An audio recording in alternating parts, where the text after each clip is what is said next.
भारतीय विद्यापीठ पुणे यूनिवर्सिटी से marketing management में एमबीए कर चुके श्री अनुराग पांडे जी ने भारत और बांग्लादेश के विभिन्न कल्चरल और बिजनेस एनवायरनमेंट में बहुत से बिजनेस वेंचर्स को सेटअप और लीड किया है। लगभग 20 वर्षों के वृहद अनुभव के साथ उन्होंने बिजनेस के क्षेत्र में अपना नाम कमाया है।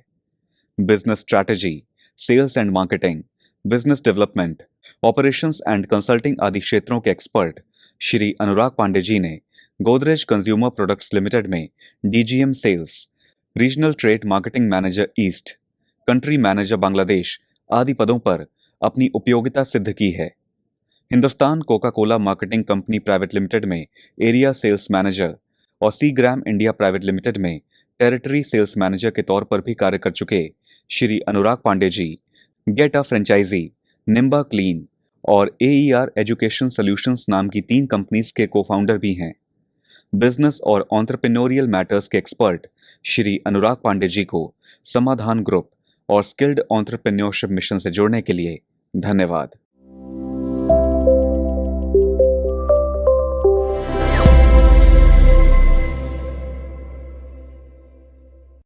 बहुत बार जब हम एक बिजनेस करने जा रहे होते हैं, हम फर्स्ट टाइम एंटरप्रेन्योर होते हैं और हम ये डिसाइड कर लेते हैं कि हम क्या बिजनेस करेंगे।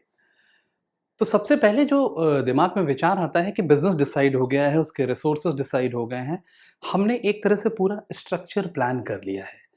लेकिन जो सबसे अहम चीज़ें होती हैं, जो 2 सबसे ज़्यादा अहम चीज़ें हैं, वो है हमारा बिजनेस प्लान इन राइटिंग कैसा है, कि भाई हमने अपने बिजनेस प्लान को किस तरह से बनाया है। अगर हमारा बिजनेस प्लान 1 साल का है, तो हम अपने बिजनेस को कैसे देख रहे हैं, कैसे ट्रैक करेंगे। और दूसरी चीज़ ये होती है कि जो हमारा बिजनेस है, जो स्टार्टअप है, जो नया बिजनेस हम शुरू करने जा रहे हैं, उसकी लॉन्चिंग स्ट्रैटेजी कैसे होगी, किस तरह से हम उसको लॉन्च करेंगे, क्या उसके चैनल्स डिसाइड करेंगे, क्या इनिशियल मार्केटिंग स्ट्रैटेजी होगी, क्या ऑपरेशंस की स्ट्रैटेजी होगी। ये सारी चीज़ें लॉन्च स्ट्रैटेजी में हम देखते हैं, डिस्कस करते हैं। तो बिजनेस, जो नया बिजनेस है, उसके सक्सेसफुल होने के लिए एक स्ट्रॉन्ग बिजनेस प्लान और एक बहुत सुदृढ़ लॉन्च स्ट्रैटेजी का बहुत महत्व है।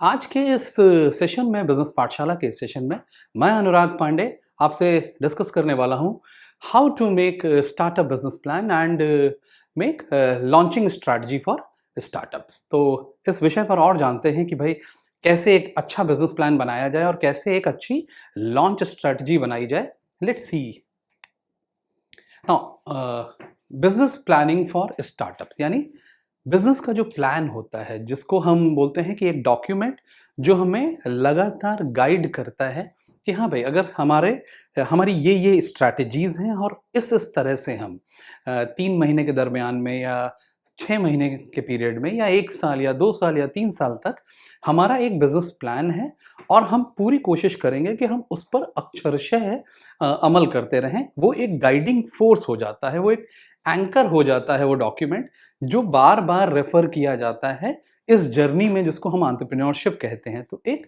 नया बिजनेस, एक नया स्टार्टअप जब हम शुरू करते हैं, तो उसका बिजनेस प्लानिंग जब हम करते हैं, तो वो डॉक्यूमेंट हमको बहुत दूर तक हमारे साथ चलता है। तो उसको कैसे किया जाए, आइए उस बारे में बात करते हैं।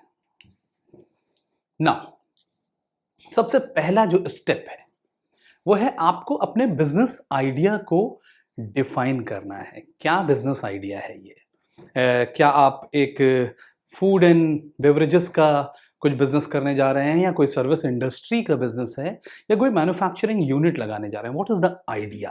कंसेप्ट क्या है, आइडिया क्या है, और वो कस्टमर या कंज्यूमर लेवल पर किस प्रॉब्लम को हैंडल कर रहा है, एड्रेस कर रहा है।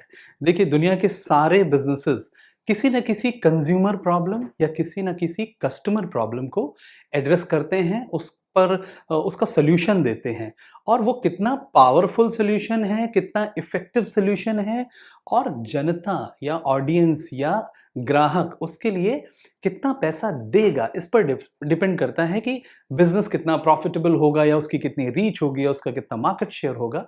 तो सबसे पहले आपको अपने बिजनेस आइडिया को डिफाइन करना है कि ये क्या है, ये जो बिजनेस आइडिया है ये किस समस्या को सॉल्व करता है, वो क्या सोल्यूशन है जो आप रेकमेंड कर रहे हैं, और वो सोल्यूशन जब कमर्शियलाइजेशन में आएगा तो वो कैसा होगा? तो you have to define the business idea.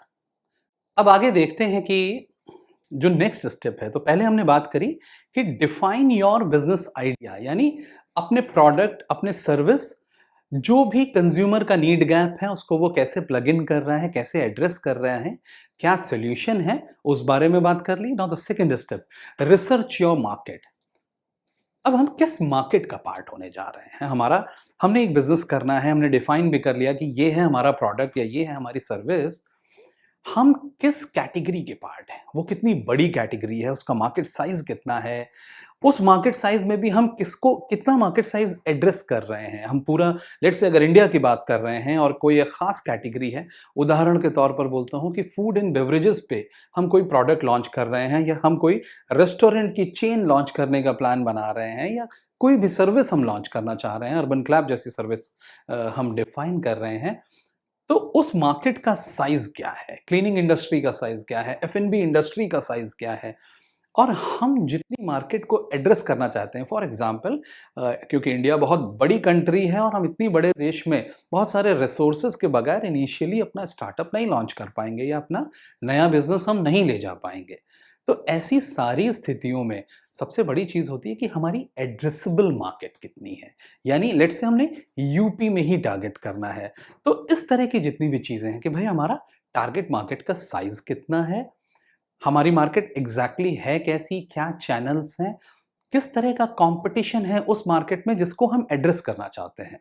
जितना भी जियोग्राफिकल एरिया, या जितना भी लेट्स से हमारी स्ट्रैटेजी है कि हम ई कॉमर्स चैनल्स के थ्रू ही अपना ये व्यापार करेंगे, तो ऐसे सारी स्थितियों में हमें मालूम होना चाहिए कि हमारी जो एड्रेसेबल मार्केट है उसका साइज क्या है, और हमारे कंपटीशन कौन कौन हैं, वो किस प्राइस पॉइंट पर कौन कौन से प्रोडक्ट उनके पास हैं जो हमसे लगभग मिलते जुलते प्रोडक्ट हैं, या एक से ही प्रोडक्ट हैं फॉर एग्जांपल, और हम उस कैटेगरी में अगर उनके कंपटीशन बन के आ रहे हैं, तो we need to map them thoroughly. एक इस जगह पर जब हम रिसर्च के पॉइंट पे बैठे हैं और इसको अपने बिजनेस प्लान में बजट करना चाहते हैं, तो हमको ये भी देखना होता है कि हमारे ट्रेंड्स कैसे हैं, जिस सोल्यूशन को हम बोल रहे हैं उसकी डिमांड कैसी है, उसका ग्रोथ रेट कैसा है पिछले सालों का, क्या सैचुरेटेड मार्केट है या बहुत इवॉल्विंग निश कैटेगरी है, बहुत तेजी से ग्रो कर रही है, उसकी संभावनाएं कैसी हैं, क्या ट्रेंड्स हैं, क्या डिमांड है आपके प्रोडक्ट और सर्विस की। तो अहम चीजें जो मार्केट रिसर्च पार्ट है, कि जब आप अपने प्रोडक्ट का रिसर्च या उसके बारे में रिसर्च कर रहे हैं, या मार्केट के बारे में रिसर्च कर रहे हैं, तो आप सबसे पहले मार्केट का साइज क्या है, उसके ट्रेंड्स क्या हैं, उसके डिमांड पैटर्न क्या हैं, और साथ ही जो कॉम्पिटिटिव प्रेशर है, जो कंपटीशन ऑलरेडी कैटेगरी में मौजूद है, वो कितना है, कैसा है, उसका नेचर क्या है, कितना एग्रेसिव है, क्या बहुत डिस्काउंट ओरिएंटेड है, या बहुत प्रीमियम पर कैटेगरी को ऑपरेट करा रहा है कंपटीशन। ये सारी चीजें अगर आपने अच्छे ढंग से रिसर्च करी है, तो रेस्ट अश्योर्ड कि आपकी जो स्ट्रैटेजी बनेगी आगे जाके, अभी जब आप प्रोडक्ट स्ट्रैटेजी बनाएंगे, जब आप अपनी मार्केटिंग स्ट्रैटेजी बनाएंगे या अपनी प्राइसिंग स्ट्रैटेजी बनाएंगे, तो इस रिसर्च का वहां पर इनपुट बहुत जबरदस्त रहने वाला है। तो the second point we are talking about is how to research your market, और उनमें किन की कंपोनेंट्स पर आपको अपना ध्यान रखना है, अपना फोकस बनाना है। अब जो अगला चरण है, जो जिसके बारे में हम लोग बातचीत करने जा रहे हैं, वो है कि हमारा मार्केटिंग प्लान क्या है, हमारी जो विपणन की रणनीति है, जो मार्केटिंग की स्ट्रैटेजी है, जो प्लान है, वो क्या है, किस तरह का है। तो marketing strategy is more about कि हमारा जो कम्युनिकेशन होगा, जो हमारी एडवर्टाइजिंग होगी, जो हमारे प्रोडक्ट का कम्युनिकेशन है, एक तो हम उसके बारे में डिफाइन करते हैं, डिसाइड करते हैं कि भाई हम इस तरह से, इन चैनल से इस तरह से इसको प्रमोट करेंगे, ये हमारी मार्केटिंग स्ट्रैटेजी रहेगी। लेकिन the key components which are also part of marketing strategy is product define हो गया है, लेकिन प्रोडक्ट की पैकेजिंग कैसी होगी, उसका प्राइसिंग स्ट्रैटेजी क्या होगा, उसकी चैनल स्ट्रैटेजी क्या होगी, और जितना भी हमारा मार्केटिंग बजट है, उसको हम पहले तो ये डिफाइन करेंगे कि वो कितने परसेंट सेल्स का होगा, या अपफ्रंट अभी अगर नया बिजनेस है तो पहले 6 महीनों में लमसम कितना मार्केटिंग बजट हम यूटिलाइज करने जा रहे हैं, और किन चैनल्स पर करने जा रहे हैं, कैसे कम्युनिकेट करेंगे अपने बिजनेस के बारे में या उसको प्रमोट करेंगे, उसके बारे में ये सारी रणनीतियां आपके दिमाग में क्लियर होनी चाहिए। मैं बार बार बता दूं, मार्केटिंग वो पॉइंट है बिजनेस का, यहाँ पर एक नए बिजनेस का वो पॉइंट है जहां से आप अपने बिजनेस के बारे में अपनी ऑडियंस से बात करना शुरू करते हैं, यानी जो आपकी टारगेट ऑडियंस है। अजम्पशन ले लेते हैं कि अगर कोई सर्विस लॉन्च हुई है, मैं एग्जांपल फिर से अर्बन कंपनी का दे रहा हूं कि अर्बन कंपनी में बहुत सी ऐसी सुविधाएं हैं जो बहुत बिजी कपल्स जो कि बिजी रहते हैं, उनके पास टाइम नहीं है घर के जो रोजमर्रा के काम है या जो डीप क्लीनिंग है उन सारे चीज़ों को हैंडल करने के लिए, एंड एज अ रिजल्ट उनको एक अफोर्डेबल प्रोडक्ट डिज़ाइन किया गया, डिफाइन किया गया, दिया गया, और ऐसा प्रोडक्ट लेके अर्बन कंपनी ने मैसिव कम्युनिकेशन किया, टीवी से किया है, सोशल मीडिया पे बहुत सारी इन्वेस्टमेंट्स हैं उनकी। तो उस रणनीति के तहत उन्होंने उस प्रोडक्ट के बारे में अपनी टारगेट ऑडियंस को बताया, जिसने कि रिस्पॉन्ड किया, उनकी डिमांड बनी, और एज अ रिजल्ट उनकी सर्विसेज को लोगों ने यूज करना शुरू किया।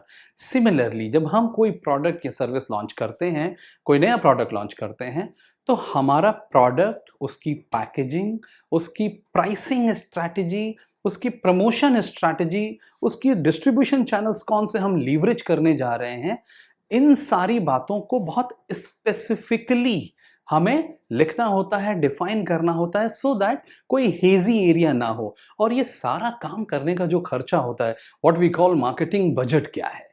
तो मार्केटिंग बजट लमसम में है, 2 लाख है, 50 लाख है, 2 करोड़ है, या वो सेल्स का कोई खास परसेंटेज है, ये भी बड़ा क्लियरली डिफाइंड होता है, सो दैट हम उसको बगैर दिमाग में लाए, वंस वी हैव डिसाइडेड कि हम इतना पैसा खर्च करने जा रहे हैं मार्केटिंग प्लान में, तो हम उसके लिए बड़े रेस्ट एश्योर्ड हो जाएं। तो जब आप मार्केटिंग प्लान बनाते हैं और अपने बिजनेस के जो बाकी स्टेक होल्डर्स हैं, अगर आप मान लीजिए सोलो स्टेक होल्डर हैं तब तो कोई बात नहीं, तब ये एक रणनीतिक या एक दिशा में लिया हुआ कदम हो जाता है। But whenever there are multiple stakeholders, marketing plan बहुत अहम डॉक्यूमेंट हो जाता है जानने के लिए कि आप इसको प्रमोट कैसे करने वाले हैं। You need to have a sound marketing plan. तो तीसरा स्टेप जिस पे बात की हम लोगों ने, वो है हमारा मार्केटिंग प्लान हम डिफाइन करते हैं। नेक्स्ट इज हमारा फाइनेंशियल प्लान क्या है। देखिए, अभी तक जो भी बात हो रही है कि मार्केट रिसर्च कर लेते हैं, अपनी अच्छी मार्केटिंग की रणनीति बना लेते हैं, लेकिन फाइनेंशियल प्लान क्या है? जो हमारी कंपनी का अकाउंटेंट होगा, जो चार्टर्ड अकाउंटेंट होंगे या जो फाइनेंशियल हेड्स होंगे, फाइनेंस के हेड्स होंगे, वो बिल्कुल जानना चाहेंगे कि हमारा फाइनेंशियल प्लान क्या है। यानी हमारी बिजनेस शुरू करने की वन टाइम कॉस्ट कितनी है, हमारी बिजनेस रन करने की वेरिएबल कॉस्ट कितनी है, हमारे फिक्स्ड ओवरहेड्स कितने हैं, हमारा सेल्स से रेवेन्यू हमने कितना बजट किया हुआ है कि भाई हमने पहले महीने ही मान लीजिए 10 लाख की सेल्स बजट की हुई है और पहले साल में हम 2 करोड़ की सेल्स एड्रेस करना चाहते हैं, तो रेवेन्यू का प्रोजेक्शन कैसा है और वो किस तरह से आ रहा है, मंथ ऑन मंथ उसकी क्या बजटिंग की हुई है, क्योंकि वो तो कैश आ रहा है सिस्टम में। अगर उसमें भी यू नीड टू अंडरस्टैंड कि भाई इसमें कितना पैसा उधार है, कितना एडवांसेस के तौर पर आ रहा है, हम वेंडर्स पे कितना एडवांस दे रहे हैं या कितना उधार या उनका पैसा एंजॉय कर रहे हैं। ये सारी चीजें जब बजट होती है, which is cash flow document भी बोलते हैं इसको। तो एक कैश फ्लो स्टेटमेंट बिजनेस का ये डिसाइड करता है कि बिजनेस में पैसा आ कैसे रहा है और पैसा खर्च कैसे हो रहा है। तो हमारा फाइनेंशियल प्लान भी बड़ा क्लियर होना चाहिए। फाइनेंशियल प्लान में बहुत से लोग अपने प्रोजेक्टेड पीएनएल्स को भी लेते हैं कि भाई हमारी हाइपोथेटिकल कि अगर हम इस तरह से इस मार्केट शेयर पे काम करेंगे या इतनी यूनिट्स बेचेंगे तो हमारी इतनी सेल्स होने वाली है, इतना खर्च होने वाला है, हमारा एबिडा या ऑपरेटिंग प्रॉफिट जिसको बोलते हैं वो कैसा रहने वाला है, हमारा नेट प्रॉफिट की क्या सिनारियोज हैं। देखिए ये प्रोजेक्शंस हैं, ये हेवायर हो सकती हैं, लेकिन प्लस माइनस 10% से ये इधर उधर होंगी। आपको बिजनेस का एक सटीक आइडिया तो देंगे कि इतना सेल्स होने वाली है एंड एज अ रिजल्ट इतना पैसा आने वाला है। जो पैसा आएगा वो कैसे कैसे यूटिलाइज होगा, वो प्रोडक्शन में यूटिलाइज होगा, मार्केटिंग में यूटिलाइज होगा, सैलरीज देने में यूटिलाइज होगा। अगर बाहर से हमने पैसा लेना पड़ा है या बैंक से फंडिंग है या किसी इन्वेस्टर की फंडिंग है, तो वो भी कब कब आएगी, किन किन पॉइंट ऑफ टाइम पर आएगी और उनको हम कैसे यूटिलाइज करेंगे, ये सारी चीजें जानना आपके लिए बहुत जरूरी है।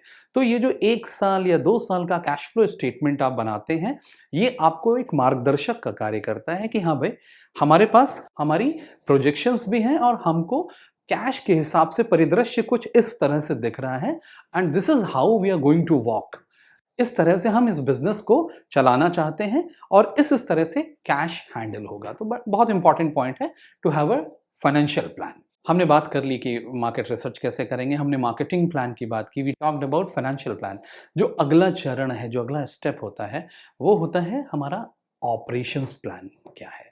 जी हाँ, हम लोग बात कर रहे हैं बिजनेस प्लान बनाने की, कि जब हम as an entrepreneur, as a startup founder एक नया बिजनेस कंस्ट्रक्ट कर रहे होते हैं, शुरू करने जा रहे होते हैं, तो हमें एक स्ट्रॉन्ग बिजनेस प्लान की ज़रूरत होती है।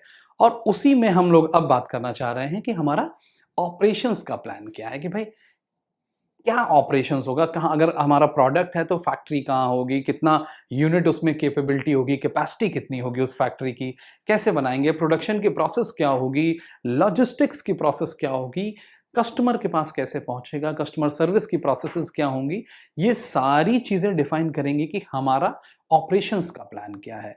जो प्रोडक्ट इंडस्ट्रीज होती हैं, जो मैन्युफैक्चरिंग बेस्ड इंडस्ट्रीज होती हैं, उनमें तो ऑपरेशंस प्लान बहुत इंपॉर्टेंट हो जाता है, क्योंकि जितना आपका ऑपरेशंस प्लान क्लियर होगा, उतना ही वो प्रोडक्शन फ्लोर पर जाएगा और उसके बेसिस पर प्रोडक्शन फ्लोर पर की क्या कैपेसिटी है, हमें कैपेसिटी बढ़ानी है या घटानी है, कितना मैन पावर चाहिए इतना माल प्रोड्यूस करने के लिए, कितने फंड्स चाहिए, किन किन वेंडर से क्या क्या स्टॉक आएगा, इनपुट जिसको बोलते हैं, कि क्या क्या रॉ मटेरियल्स आएंगे, क्या क्या इनपुट आएगा, कितनी लेबर लगेगी, क्या स्ट्रक्चर होगा, कैसे हमारी लॉजिस्टिक्स प्रोसेस होगी, हम कितने दिन का स्टॉक फैक्ट्री फ्लोर पर होल्ड करेंगे, वहाँ से वेयरहाउस में हम कितना स्टॉक रखेंगे, वेयरहाउस कहाँ होगा, हमारी ट्रांसपोर्टेशन कॉस्ट कैसी होंगी, हमारा लॉजिस्टिक्स का प्लान क्या होगा। तो ये सारी चीज़ें आ जाती हैं हमारे ऑपरेशंस प्लान पे, which is very important specially for manufacturing unit या प्रोडक्ट बेस्ड बिजनेसेस। तो आपको ये ध्यान देना है कि भाई अगर आपका प्रोडक्ट बेस्ड बिजनेस है तो आपको बहुत स्पेसिफिक बिजनेस प्लानिंग करनी चाहिए ऑपरेशंस को लेके। So this is the step while we are talking about how to design a operations plan. Business में जैसे जैसे हम लोग बात कर रहे हैं बिजनेस प्लान की, कि क्या भाई कैसे एक बिजनेस प्लान को स्ट्रक्चर किया जाए, एंड वी टॉक्ड अबाउट कि रिसर्च कैसे की जाए, मार्केटिंग कैसे की जाए, फाइनेंस कैसे हैंडल होगा, फाइनेंशियल प्लान क्या होगा, ऑपरेशंस कैसे हैंडल होंगे। अब ये सारी चीजें जो प्लानिंग है, इनको करने के लिए वी नीड हैंड्स, हमारे पास टीम होनी चाहिए। तो बिजनेस प्लान में हम अब इस पॉइंट ऑफ टाइम पर टीम की बात करते हैं कि भाई हमारी जो टीम होगी वो क्या होगी, कि प्रोडक्शन कौन देखेगा, फाइनेंस कौन देखेगा, मार्केटिंग कौन देखेगा, इसके अलावा भी स्ट्रैटेजी कौन देखेगा, आईटी कौन देखेगा। ये सारे डिपार्टमेंट्स, अगर आप स्टार्टअप फाउंडर हैं तो बहुत बार शुरुआत में आप मल्टीपल डिपार्टमेंट्स हैंडल करते हैं। उसका रीजन भी है कि योर अबिलिटी टू पे टू अदर्स बहुत कम होती है, यानी आपकी तनख्वाह देने की एबिलिटी कम होती है। तो ऐसे समय पर अगर आप 2-3 फाउंडर्स हैं और आप अपने बीच में ही काम को बांट लेते हैं, many times that is also unpaid work, क्योंकि फाउंडर होना तो अपने आप में एक बहुत क्लासिक वर्क है, जो और ये होप का काम है कि शुरू में we don't charge our unit anything, यानी हम शुरू में अपनी यूनिट को कुछ भी चार्ज नहीं करते, लेकिन इवेंचुअली जैसे जैसे बिजनेस ग्रो करता है, एक बच्चे की तरह जैसे जैसे बिजनेस ग्रो करता है और हमारी इन्वेस्टमेंट्स ग्रो करती हैं, वैसे वैसे हम उससे फ्रूट्स लेना शुरू करते हैं, रिजल्ट लेना शुरू करते हैं। तो बहुत इंपॉर्टेंट है कि हमारी टीम क्या है, व्हाट इज माय टीम, और उसके बाद सेकंड लाइन ऑफ टीम क्या है, यानी जो हैंड्स हैं हमारे, कौन क्या काम देख रहा होगा, बहुत क्लियरली ये डिफाइंड होना चाहिए।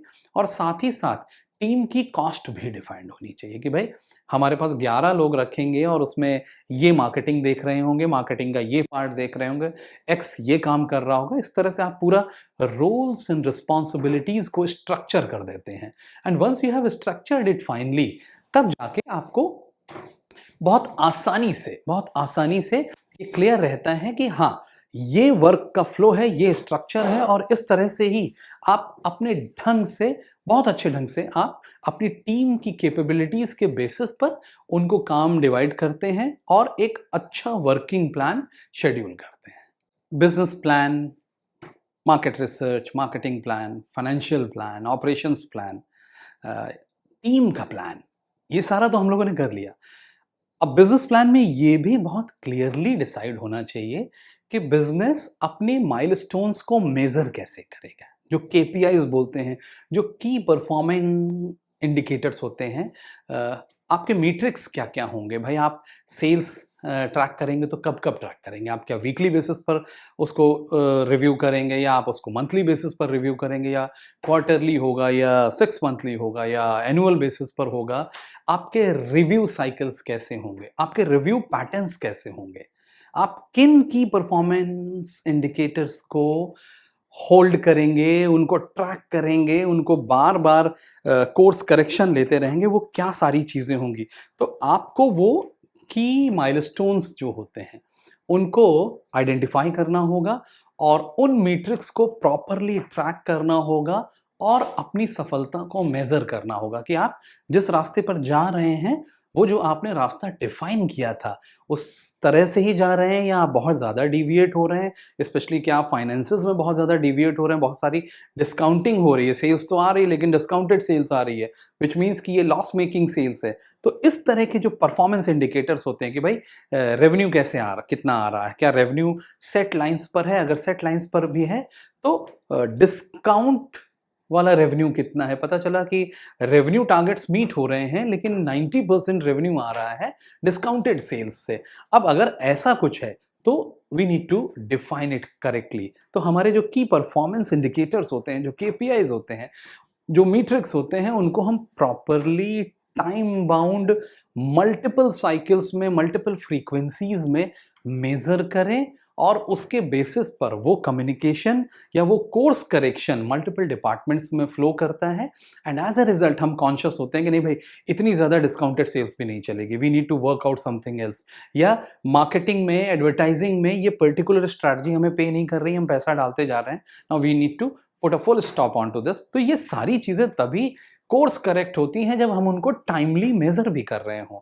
तो बिजनेस में मेजरमेंट के जो मैट्रिक्स होंगे वो आपको बिजनेस प्लान में डिफाइन करने चाहिए कि हम इस तरह से बिजनेस को इन इंटरवल्स पर इसको मेजर करेंगे और इसके बेसिस पर हमारे रिव्यू मीटिंग्स को कंडक्ट करेंगे। बहुत इंपॉर्टेंट चीज होती है ये तो। और जैसा मैं बोल भी रहा था कि revise and refine, business plan एक डायनामिक चीज होती है। वो कोई मतलब दो इट्स द एंकर, मतलब वो एक रोल प्ले करता है कि वो एक एंकर की तरह है, उसको देखकर आप अपनी सारी एक्टिविटीज करते हैं, वो रेफरेंस डॉक्यूमेंट हो जाता है। लेकिन उसमें जो प्लान किया हुआ है और जिस तरह से हम उसको मेजर कर रहे हैं, जो केपीआईज की बात अभी मैं कर रहा था कि जो परफॉर्मेंस इंडिकेटर्स हैं उनको अगर आप मेजर कर रहे हैं तो आपका जो बिजनेस प्लान है वो एक डायनामिक डॉक्यूमेंट होता है, उसमें कोर्स करेक्शन की पूरी संभावनाएं होती हैं, वो प्रैक्टिकल चीज होती है कि हाँ हमने हमने हाइपोथेसिस तो ये लिया था लेकिन जब हमने मार्केट में असली में काम करना शुरू किया तो हमारी कुछ इनसाइट्स हैं जो चेंज हुई, हमारे कुछ पॉइंटर्स हैं जो चेंज हुए एंड एज अ रिजल्ट हमारी रणनीति को हमें थोड़ा ट्वीक करने की जरूरत है, थोड़ा चेंज करने की जरूरत है। तो वो हम कब चेंज कर पाते हैं? जब हमारे पास प्रॉपर स्ट्रक्चर होता है, हम उसको मेजर भी कर रहे होते हैं। तो at this point of time business plan में हमेशा ये रेफरेंस होने चाहिए कि हम रिवाइज करेंगे बिजनेस प्लान को और रिफाइन भी करेंगे, लेकिन किन किन लॉजिकल स्टेजेस पर। You need to be clear about कि हम कहां पर बिजनेस प्लान को ट्वीक करेंगे सो दैट हम कोर्स करेक्शन मेजर्स भी टाइमली ले सके, जिसकी वजह से, क्योंकि बिजनेस पैरामाउंट है, ये जो डॉक्यूमेंट है बिजनेस प्लान, ये जो टूल है बिजनेस प्लान, ये बिजनेस की मदद करने के लिए है। लेकिन क्योंकि बिजनेस पैरामाउंट है और प्रॉफिटेबल बिजनेस करना ही अल्टीमेटली अगर ऑब्जेक्टिव है, मैं मान के चल रहा हूं कि initially every entrepreneur, every startup has this objective of running a profitable business, यानी मुनाफा कमाने वाले व्यापार को ही करना चाहता, भले ही वो 2 साल में मुनाफा कमाने वाला बने। लेकिन ये सारे जो माइलस्टोन्स होते हैं उनको अगर हम ध्यान से देखें तो कोर्स करेक्शन की संभावनाएं बहुत रहती हैं और हमारे बिजनेस प्लान में ये फ्लेक्सिबिलिटी होनी चाहिए कि हम कोर्स करेक्शन को भी इनकॉर्पोरेट कर सकें, बजट कर सकें। तो वो बिजनेस प्लान का हिस्सा होना चाहिए, कोर्स करेक्शन एक्टिविटीज। तो this is how we normally do a business plan. आप देख रहे हैं कि इस पूरे इस सेशन में हम लोगों ने अभी तक जो बातचीत की है वो बिजनेस प्लानिंग के बारे में बात की है। Again I am underlining, business planning या बिजनेस प्लान बनाना, बिजनेस डॉक्यूमेंट, ये जो बिजनेस प्लान का जो डॉक्यूमेंट होता है, ये एक बहुत अहम टूल है बिजनेस को स्टार्ट करने के पहले, एक एंकर की तरह वो आपके बिजनेस को होल्ड करता है, वो गाइडिंग प्रिंसिपल्स प्रोवाइड करता है, वो बात करता है हर एक से जो भी आपके बिजनेस में इंटरेस्टेड है, भले ही वो इन्वेस्टर हो, भले ही वो बैंक हो या फिर आप स्वयं में, because every day you can not right and define new principles for business. यानी हर रोज आप बिजनेस को चेंज नहीं कर सकते, बिजनेस के प्रिंसिपल्स चेंज नहीं कर सकते, बिजनेस की प्राइसिंग स्ट्रैटेजी नहीं चेंज कर सकते, कम्युनिकेशन स्ट्रैटेजी नहीं चेंज कर सकते। आपको पोजीशन तो लेनी पड़ेगी बिजनेस में। तो जो पोजीशन आप स्टेट करते हैं वही आपके बिजनेस प्लान में आती है। तो बिजनेस प्लान एक ऐसा अहम डॉक्यूमेंट है, एक ऐसा अहम टूल है जिसको अगर हम अच्छे ढंग से डिफाइन करते हैं, अच्छे ढंग से बनाते हैं, तो रेस्ट अश्योर्ड आप मतलब कंप्लीटली अश्योर्ड रहिए कि इस पर्टिकुलर डॉक्यूमेंट या टूल पर अगर आपने बहुत अच्छा काम किया है तो उसका result highest possibility of success में दिखता है। कि जब आप बिजनेस करने जा रहे हैं तो आप मेंटली इतने क्लियर होते हैं कि आपको मालूम होता है कि मेरा बिजनेस में ये एक्ट, ये स्टेप, ये फाइनेंशियल कैश फ्लोज, इस तरह की ऑपरेशंस स्ट्रैटेजी, ये सब इतना स्ट्रक्चर्ड, इतना डिफाइंड होता है कि बिजनेस में पैनिक नहीं दिखता। अदरवाइज अनप्लान्ड सा पूरा केओटिक एनवायरनमेंट में अगर आप बिजनेस कर रहे हैं तो बिजनेस की ability to take sound decisions बहुत हैम्पर होती है। तो बिजनेस प्लान का इतना ज्यादा महत्व है। तो आगे कभी भी जब भी आप में से कोई अगर कोई नया बिजनेस शुरू कर रहा है, कोई स्टार्टअप शुरू कर रहा है, तो for sure construct a very good business plan. Business plan के बारे में तो बातचीत हो गई। अब एंड मेनी टाइम्स जब कभी भी बिकॉज मेरा काम है बिजनेस कंसल्टिंग का, और बहुत सी एमएसएमईज या न्यू बिजनेसेस हमारे ऑर्गेनाइजेशन के पास आते हैं जिसमें वो बात करते हैं कि how to launch the business. Business plan भी बन गया है, सारी चीज़ें उनके हिसाब से उन्होंने पैक कर ली हैं, उस टूल को अच्छे से कंस्ट्रक्ट कर लिया है। अब वक्त आ जाता है कि भाई बिजनेस को लॉन्च करना है, और एक फैनफेयर से लॉन्च करना है या लो की लॉन्च करना है। तो बिजनेस को कैसे मार्केट में उतारा जाए, इसके बारे में भी बात होनी चाहिए कि बिजनेस की लॉन्चिंग स्ट्रैटेजी क्या है। तो इस सेक्शन ऑफ दिस एपिसोड में हम बात करेंगे कि किसी भी स्टार्टअप बिजनेस, न्यू बिजनेस को जब हम लॉन्च करते हैं तो किन किन की पॉइंट्स को कंसिडर करते हैं, किन किन की पॉइंट्स के बारे में बातचीत करते हैं, और उसके बेसिस पर हम अपनी लॉन्चिंग की स्ट्रैटेजी बनाते हैं कि भाई हमारा बिजनेस इस तरह से हम उसको लॉन्च करेंगे। चलिए आगे देखते हैं कि पहला स्टेप क्या है। So as you can see, the first step is define your target market. यानी आपकी जो टीजी है, जो टारगेट ग्रुप है, जो टारगेट मार्केट है, आपको उसको डिफाइन करना पड़ेगा। अब मान लीजिए मैं एक गवर्नमेंट एग्जाम की तैयारी करने वाला एक बिजनेस बना रहा हूं कि मुझे लगता है कि गवर्नमेंट एग्जाम्स की जो तैयारी होती है उसमें बहुत सारा नीड गैप है, बच्चों को ठीक ढंग से तैयारी नहीं करवाई जाती, और मैं एक ऐसा कोचिंग सेंटर या ऑनलाइन क्लासेस या कोई ऐसा एक प्रोडक्ट लेके आ रहा हूं जिससे जैसे फिजिक्स वाला ने भी किया कि उन्होंने जो प्रोडक्ट दिया उसमें उन्होंने कॉस्ट का करेक्शन इतना मैसिव लिया कि सडनली बहुत से बच्चे उनकी तरफ मुड़ गए और वो एक एक बहुत अच्छा बिजनेस बन गया। तो मैं एक एग्जांपल दे रहा हूं कि हमें डिफाइन योर टारगेट मार्केट करना। तो एक उसमें ही उदाहरण जो क्रिएट कर रहा था मैं कि मान लीजिए अगर मैं एक एक कोचिंग, ऑनलाइन कोचिंग लॉन्च करने जा रहा हूं, तो मेरी टीजी क्या है, मेरा टारगेट ग्रुप क्या है। भाई मेरा टारगेट ग्रुप तो 18 से 32 साल या 18 से 35 साल तक की उम्र के वो लड़के लड़कियां, नवयुवक हैं, नवयुवतियां हैं जिनको सरकारी नौकरी पाने का एक चार्म है। और वो जो उसमें टेस्ट कंडक्ट कराया जाता है, जो सरकारी नौकरी में टेस्ट होता है, उसको बीट कैसे करें, उसको कैसे जीतें, उसमें कैसे सिलेक्ट हों, कैसे तैयारी करें, इस बारे में इंटरेस्टेड लोग हैं। तो जो मेरी टीजी है वो टेक्निकली 18 से 30 या 35 साल के मेल, फीमेल, जिनका गवर्नमेंट जॉब्स में इंटरेस्ट है, जिनका यूपीएससी में इंटरेस्ट है, जो ग्रेजुएट हैं या जो 12th पास हैं, ये सारी यानी यंगस्टर्स हैं, ये सारी स्ट्रैटेजीज जो कि इंजीनियर्स लेट से नहीं हैं या हैं, जो कॉलेज गोइंग ग्रेजुएट हैं या जो नॉर्मल कुछ कर रहे हैं, तो आपको आपका टारगेट ग्रुप डिफाइन करना पड़ेगा। किसी भी बिजनेस को लॉन्च करने के पहले, यानी बिजनेस की लॉन्चिंग क्या है, एक तरह से हम कम्युनिकेशन स्ट्रैटेजी डिफाइन कर रहे हैं। तो बिजनेस किससे बात करेगा, कौन लोग होंगे जिनसे वो बात करेगा। अब एग्जाम्पल है कि भाई ये बिजनेस अगर 60 साल के व्यक्तियों से बात करेगा तो उनसे बात करने का कोई तुक नहीं है। तो सोशल मीडिया पर अगर मैं कैंपेन भी चलाऊं और उसमें 60 इयर्स के लोग भी उसको देख रहे हैं, जैसे न्यूज़पेपर की ब्रांडिंग किस तरह की होती है कि आप देखेंगे फीमेल प्रोडक्ट्स का एड है और वो देख तो मेल भी रहे हैं, तो टेक्निकली उनके लिए तो वो इररिलेवेंट हो जाता है। या सोशल मीडिया पे हम अगर बहुत क्लियर नहीं है कि हमारी टारगेट मार्केट क्या है, तो हम उसको मतलब it is a waste of money. Classical senses में मार्केटिंग का जो बजट है वो यहाँ पर वेस्ट होता है। तो लॉन्च स्ट्रैटेजी का पहला एलिमेंट है, you need to be super clear about your target market, यानी आपको आपकी जो टारगेट मार्केट है उसके बारे में बहुत क्लियर होना चाहिए।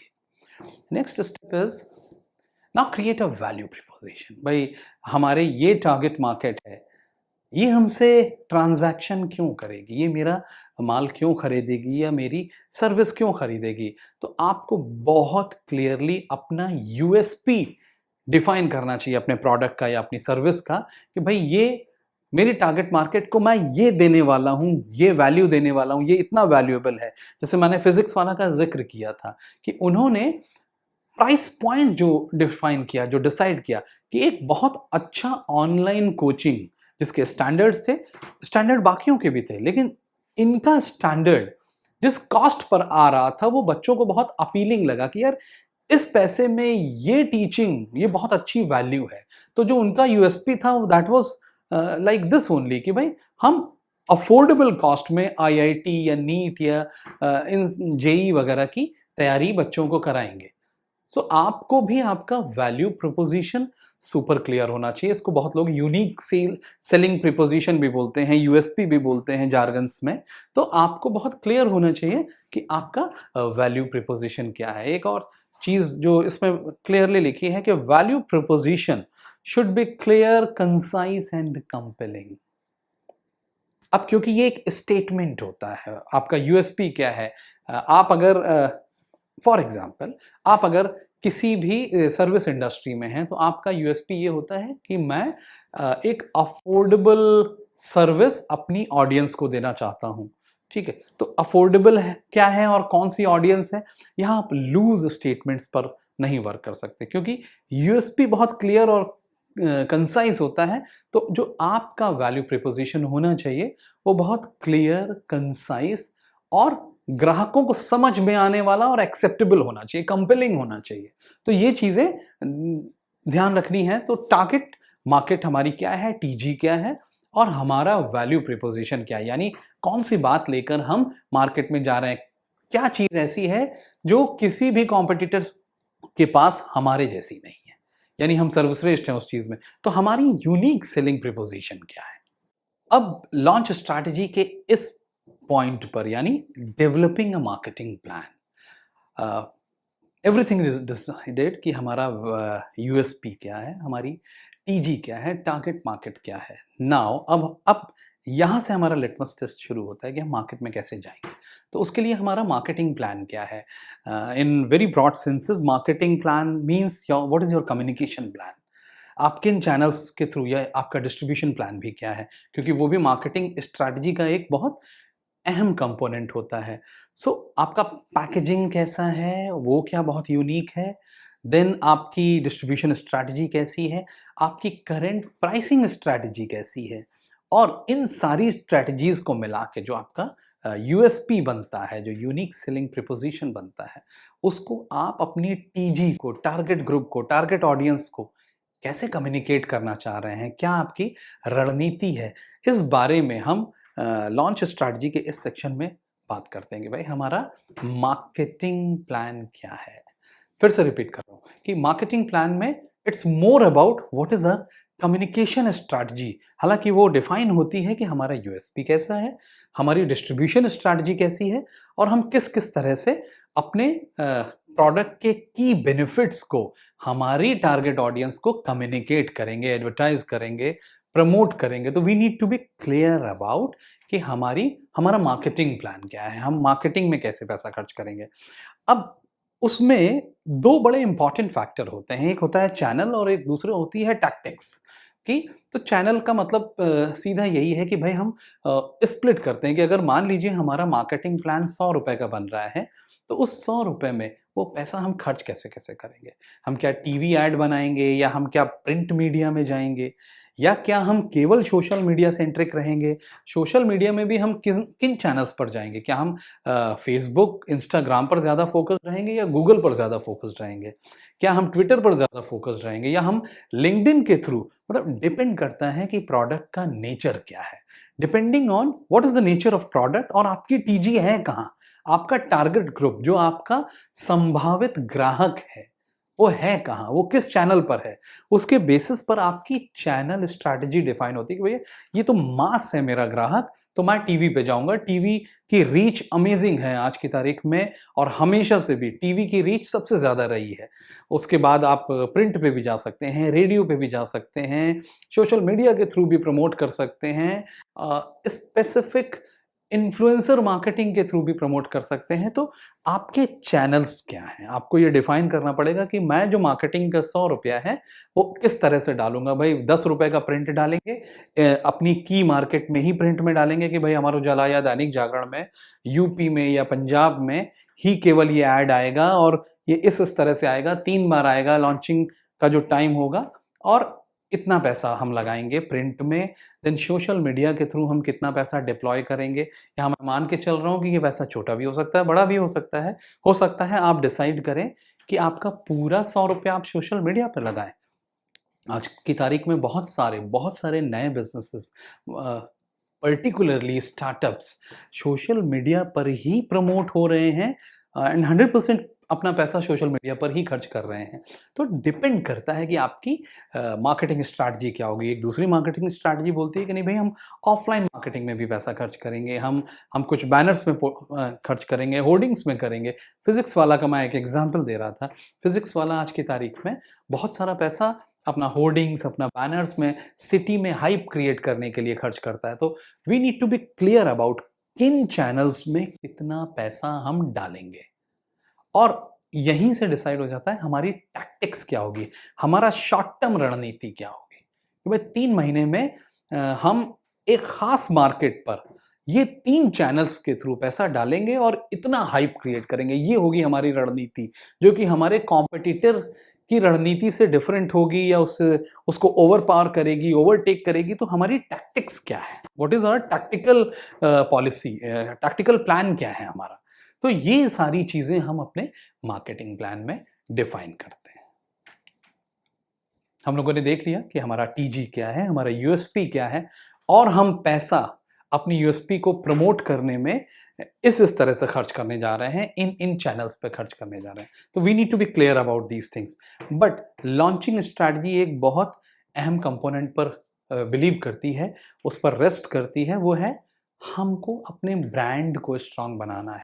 देखिए, बहुत सा खर्चा इमीडिएट आप करते हैं, एक हाइप जनरेट होती है और वैसे ही वो डिसिपेट भी हो जाती है, यानी हट जाती है। लेकिन लॉन्ग टर्म में आप ये बिज़नेस एक बार में नहीं कर रहे हैं। आप इसको प्रैक्टिकली अगर बहुत ध्यान से सोचेंगे, तो ये बिज़नेस आप बहुत सालों के लिए कर रहे हैं। तो उन सालों में आपको जो चीज़ सबसे ज़्यादा काम देने वाली है, वो है आपका ब्रांड। तो आप ब्रांड बिल्डिंग कितना वर्क करने वाले हैं? आपके ब्रांड की विजुअल आइडेंटिटी क्या है? भाई जो ब्रांड प्रमोट भी होगा, जस्ट थिंक अबाउट इट कि हमने मीडिया बजट भी डिफाइन कर लिए, मीडिया चैनल्स भी डिज़ाइन कर लिए कि ये मीडिया चैनल्स पर हम कम्युनिकेट करेंगे, everything is so good. But what is my brand? मेरा ब्रांड है क्या? वो देखने में कैसा है? विजुअल्स कैसे हैं उसके? किस ब्रांड कलर को ले रहा है? उसकी टैगलाइन क्या है? उसके थीमैटिक्स क्या हैं? तो हमारा ब्रांड का लुक एंड फील किस तरह का हम वर्चुअली कैसा क्रिएट कर रहे हैं, ऑफलाइन कैसा है। कोई व्यक्ति अगर हमारी शॉप पर आ जाए, हमारे स्टोर पर आ जाए, तो उसको किस तरह का इंप्रेशन हमारे ब्रांड का मिलेगा।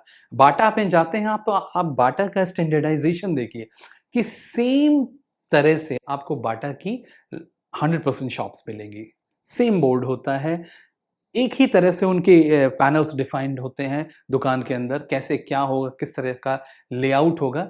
ये सारी चीज़ें ब्रांड की आइडेंटिटी क्रिएट करती हैं।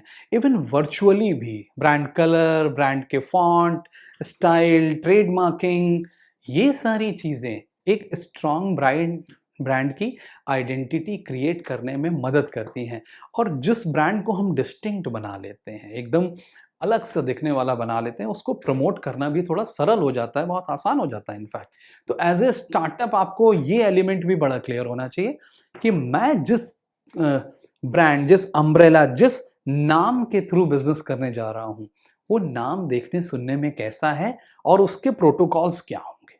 क्या वो लाल रंग का होगा या वो नीले रंग का होगा, उसका उसका टैगलाइन क्या होगा, ब्रांड का म्यूजिक क्या होगा अगर वो प्रिंट मीडिया नहीं है, और अगर आप वो सोशल मीडिया पर आज की तारीख में आप देखते हैं कैसे वीडियो एड्स चलते हैं। तो हमारा Bajaj was a classic example of कि what will be the sound of the brand, हम किन चीज़ों को इस्तेमाल करेंगे। तो ये सारी चीज़ें मिला-जुला के ब्रांड की आइडेंटिटी पे आती हैं कि आपके ब्रांड की आइडेंटिटी क्या होगी। अगला स्टेप देखते हैं कि what is the next component of a proper launching strategy. Launch strategy का नेक्स्ट स्टेप क्या है? तो नाउ इज़ द टाइम जब हम अपना एक मिनिमम वायबल प्रोडक्ट, एमवीपी बोलते हैं जिसको, उसको डिसाइड कर लेते हैं कि हाँ भाई, ये प्रोडक्ट है जिससे हम उन लोगों को ये दिखा सकते हैं जिन्होंने वो प्रोडक्ट अभी तक नहीं देखा था।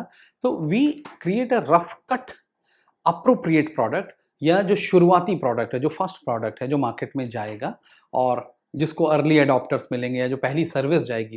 देखिए, प्रोडक्ट बहुत स्टेजेस से आता है। पहला एप्पल फ़ोन, आप लोगों को याद होगा कि आईफ़ोन आज किस वर्ज़न पर है वर्सेस जो पहला वर्ज़न था, उसका एकदम डिफरेंट था। तो क्योंकि मार्केट डायनामिक होती है, उसमें नित नए चेंजेस चलते रहते हैं। You need to be clear about कि भाई बहुत सारे चेंजेस होते हैं मार्केट में।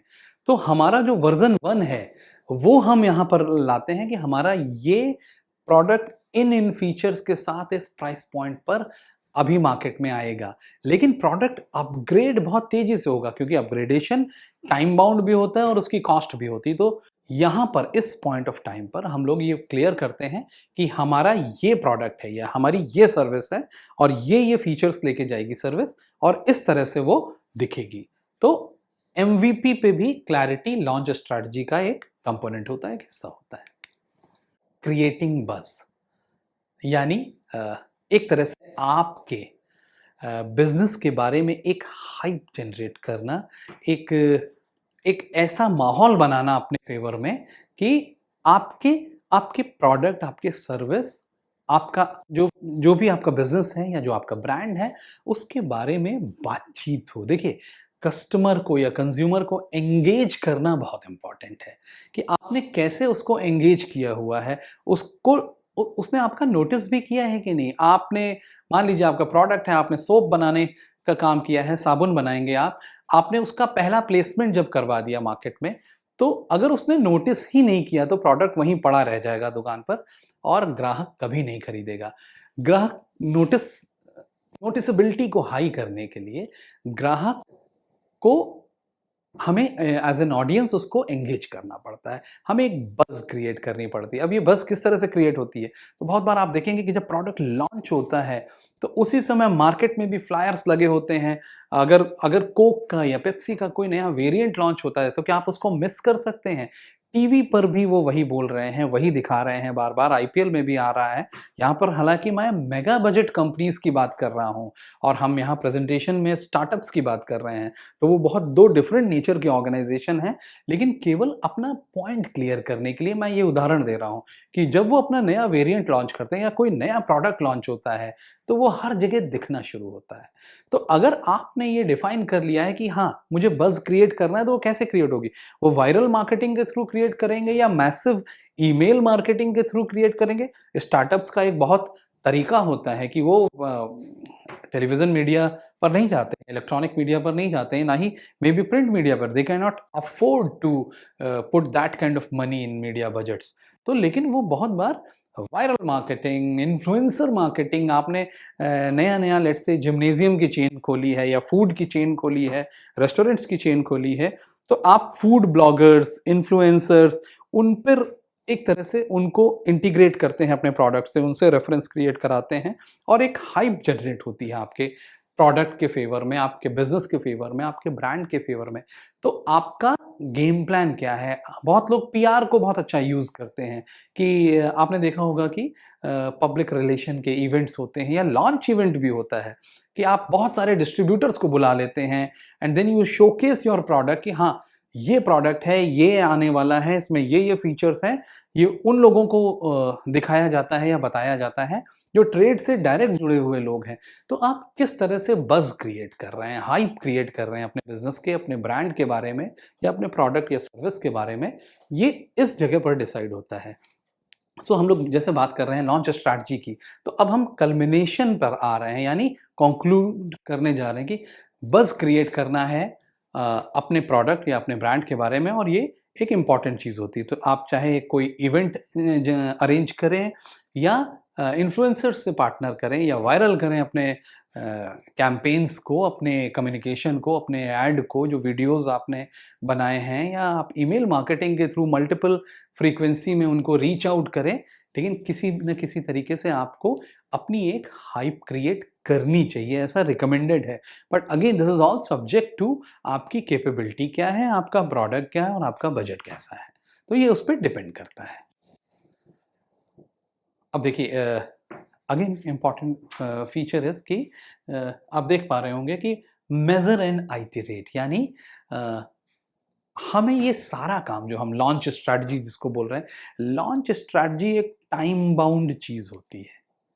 पहले 3 महीने को ही लॉन्च स्ट्रैटेजी मानते हैं, कुछ लोग 6 महीने भी मानते हैं, लेकिन फर्स्ट 3 मंथ्स में हम कैसे हाइप जनरेट करेंगे, किन किन मीडिया चैनल्स के थ्रू हम जाएंगे, कम्युनिकेट करेंगे, ये उस बारे में बात हो रही है।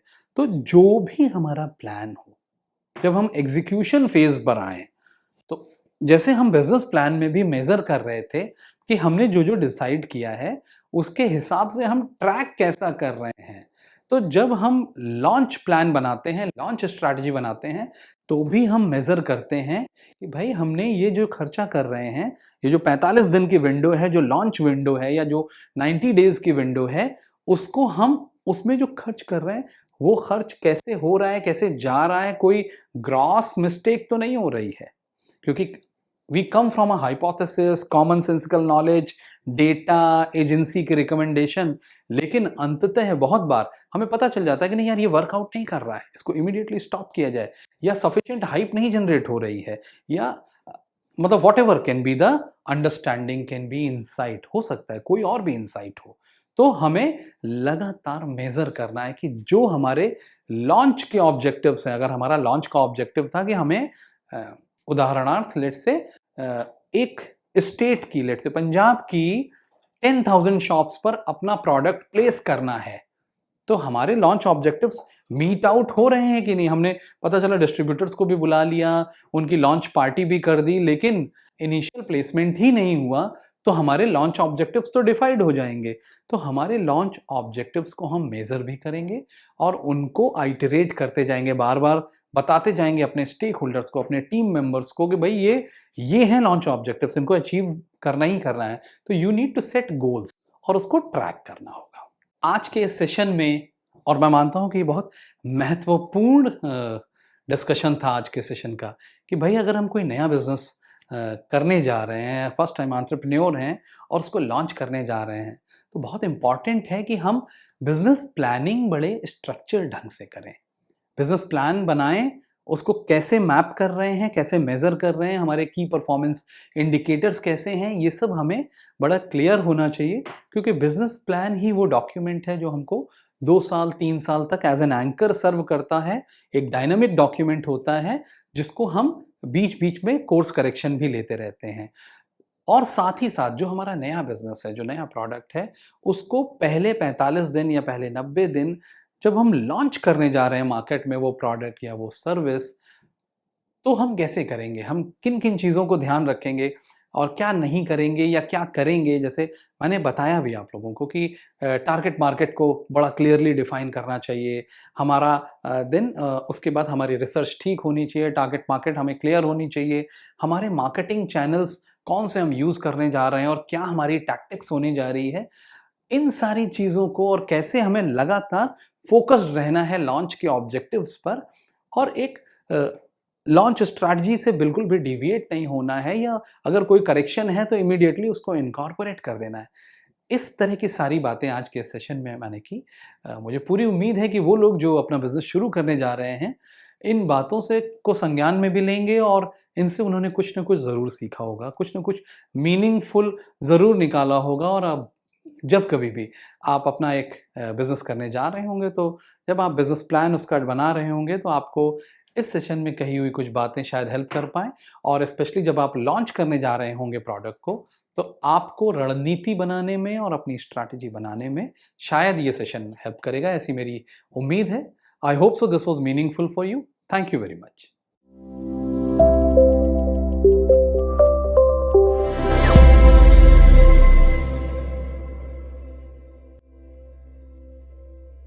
आज के समय में ज्यादातर युवा अपना खुद का व्यापार करना चाहते हैं, लेकिन उनके पास सही बिजनेस आइडिया न होने के कारण वो पीछे हट जाते हैं।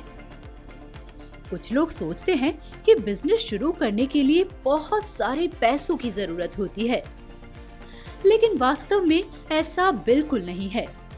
इसीलिए आज बिजनेस पाठशाला के जरिए हम आपके लिए कुछ स्मॉल स्केल बिजनेस आइडियाज लेकर आए हैं, ताकि आप आसानी से अपना खुद का बिजनेस शुरू कर सकें। तो चलिए खादी मास्क से शुरुआत करते हैं आज के इस सेशन की। खादी मास्क। करंट सिनेरियो में मास्क पहनना हमारे जीवन का एक अनिवार्य हिस्सा बन गया है। मास्क की डिमांड कभी खत्म नहीं होने वाली है और समय के साथ मास्क निर्माण देश के सबसे प्रमुख व्यवसायों में से एक बनता जा रहा है। केवीआईसी द्वारा खादी मास्क निर्माण व्यवसाय को बढ़ावा दिया जा रहा है, क्योंकि खादी इकाई की स्थापना हमारी सरकार की पहल को एक बड़ी पहचान देने की तरह है, जो खादी के कपड़े सामग्री को बढ़ावा देने के लिए है। खादी के साथ साथ कॉटन मास्क बनाने का व्यवसाय भी दिन प्रतिदिन बढ़ रहा है।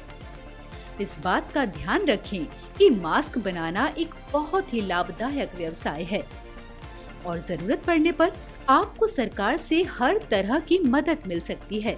इससे आप अंदाजा लगा सकते हैं कि खादी मास्क का बिजनेस कितना प्रॉफिटेबल बिजनेस है।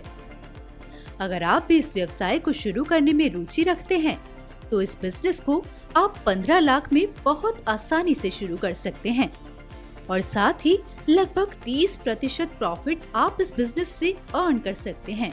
वहीं टेक्निकल एस्पेक्ट पर बात करें तो आपको इस बिजनेस के लिए 2000 से 2500 square feet area, 5 kilowatt electricity और 18 से 20 लोगों की टीम की जरूरत पड़ेगी। चलिए बढ़ते हैं आगे और बात करते हैं हमारे अगले बिजनेस आइडिया की, जो है हनी पैकेजिंग यूनिट। शहद, मधुमक्खियों और कुछ संबंधित कीड़ों द्वारा बनाया गया एक मीठा चिपचिपा खाद्य पदार्थ है। मधुमक्खियां पौधों के मीठे स्राव या अन्य कीटों के स्राव से पुनरुत्थान, एंजाइमेटिक गतिविधि और पानी के वाष्पीकरण द्वारा शहद का उत्पादन करती हैं। दुनिया भर में मधुमक्खियों द्वारा उत्पादित शहद की विविधता सबसे प्रसिद्ध है। शहद में बेकिंग के लिए आकर्षक रासायनिक गुण और स्वीटनर के रूप में उपयोग किए जाने पर एक विशिष्ट स्वाद होता है, जो लोगों को काफी पसंद आता है, जिसकी वजह से मार्केट में हनी की डिमांड दिन प्रतिदिन बढ़ती जा रही है। अगर आप भी हनी पैकेजिंग यूनिट लगाना चाहते हैं, तो इसके लिए आपको लगभग 500 स्क्वायर मीटर की रिक्वायरमेंट होगी और इस एरिया में पूरे प्लांट को रन करने के लिए आपको 15 किलोवाट इलेक्ट्रिसिटी और 10 से 12 मैन पावर की आवश्यकता पड़ेगी। अब अगर बात करें इन्वेस्टमेंट की, तो आपको लगभग 70 लाख की इन्वेस्टमेंट करनी होगी, जिसमें वर्किंग कैपिटल इंक्लूडेड है। वही मशीन्स एंड फिक्स्ड एसेट की कॉस्ट लगभग 40 से 50 लाख की है। हनी की बढ़ती डिमांड की वजह से आपको इस बिजनेस से 20 से 25% तक का प्रॉफिट आसानी से मिल सकता है। चलिए बढ़ते हैं आगे और बात करते हैं हमारे अगले बिजनेस आइडिया की, जो है पॉटरी बिजनेस। कहते हैं कि मिट्टी भी सोना उगल सकती है, बशर्ते अगर उसे मॉडर्न आर्ट में ढाला जाए तो। किसी भी ड्राइंग रूम में खूबसूरत मिट्टी का पॉट कमरे की खूबसूरती में 4 चांद लगा देता है, जिसके चलते आज मिट्टी के पॉट, मूर्तियां, लैंप, किचन के बर्तन, ज्वेलरी आदि की काफी मांग बढ़ रही है। यही नहीं, इसकी डिमांड विदेशों में भी काफी हो रही है। आजकल लोग मिट्टी के बर्तनों का ज्यादा इस्तेमाल करने लगे हैं। पहले के जमाने में भी मिट्टी के बर्तनों में लोग खाना खाते और बनाते थे और साथ ही पानी भी मिट्टी के बर्तनों में ही पीते थे। ये स्वास्थ्य के लिए भी बहुत लाभदायक है। मिट्टी के बर्तनों और अन्य वस्तुओं को मिट्टी और अन्य सिरामिक सामग्री के साथ बनाया जाता है। इन्हें हार्ड और ड्यूरेबल फॉर्म देने के लिए उच्च तापमान पर पकाया जाता है। प्रमुख प्रकारों में मिट्टी के बर्तन, पत्थर के पात्र और चीनी मिट्टी के बर्तन शामिल हैं। क्या आप जानते हैं कि भारत को एशिया के कई अन्य विकासशील देशों के साथ मिट्टी के बर्तनों के उत्पादों के निर्माण के साथ साथ निर्यात करने वाले पहले एशियाई देशों में से एक माना जाता है। ऐसे में अगर आप भी इस व्यवसाय को शुरू करते हैं तो आप इस बिजनेस से काफी लाभ कमा सकते हैं। इस बिजनेस को 3 मशीन्स के साथ स्मॉल स्केल पर शुरू करने के लिए आपको सिर्फ 2 से 3 लाख की इन्वेस्टमेंट करनी होगी। वहीं आपको 4000 से 4500 square feet area, single phase 2 kilowatt power connection और लगभग 2 से 3 लोगों की जरूरत होगी। ये एक ऐसा बिजनेस है जिसे आप बेहद ही कम लागत में शुरू करके अच्छा खासा प्रॉफिट मार्जिन अर्न कर सकते हैं। चलिए अब बात करते हैं हमारे आज के आखिरी बिजनेस आइडिया की, जो है aluminium foil container. Aluminium foil container का इस्तेमाल विभिन्न प्रकार के खाद्य पदार्थों को तैयार करने, फ्रिज करने, स्टोर करने, पकाने और परोसने के लिए किया जाता है। एल्यूमीनियम फॉइल से बने कंटेनर एकमात्र ऐसे कंटेनर हैं जिनका इस्तेमाल सभी प्रकार के ओवन में किया जा सकता है, जैसे माइक्रोवेव, कन्वेंशनल, कन्वेक्शन और ब्रॉयलर।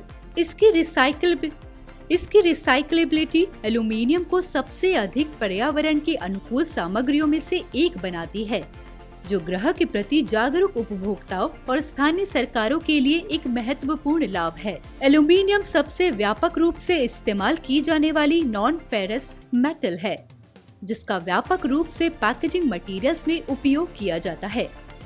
ये कहना गलत नहीं होगा कि aluminium foil manufacturing business entrepreneurs के लिए एक लाभदायक बिजनेस है